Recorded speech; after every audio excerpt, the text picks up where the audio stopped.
17 minutes ago, I was in love with the cashier and a cinnamon pull-apart. 7 minutes before that, it was a grey-haired man in argyle socks, a woman dancing outside the bakery, holding a cigarette and broken umbrella. The rain. I've fallen in love with it many times.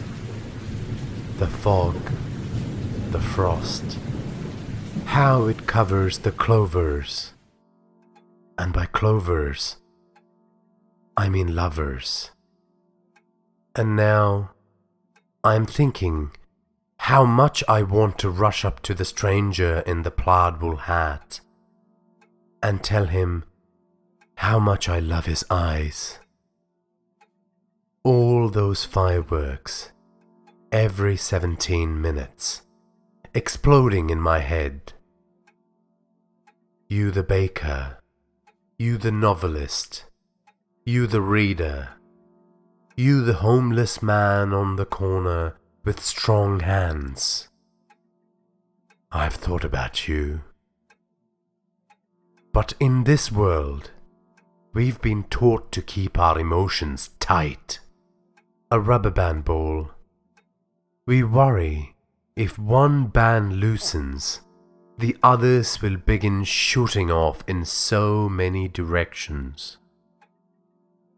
So we quiet. I quiet.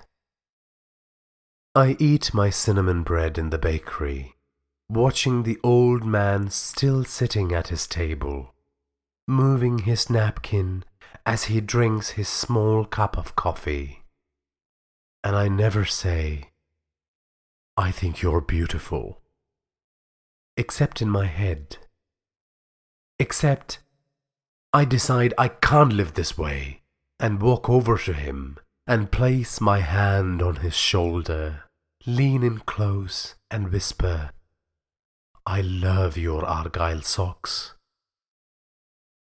And he grabs my hand, the way a memory holds tight in the smallest corner. He smiles and says, I always hope someone will notice.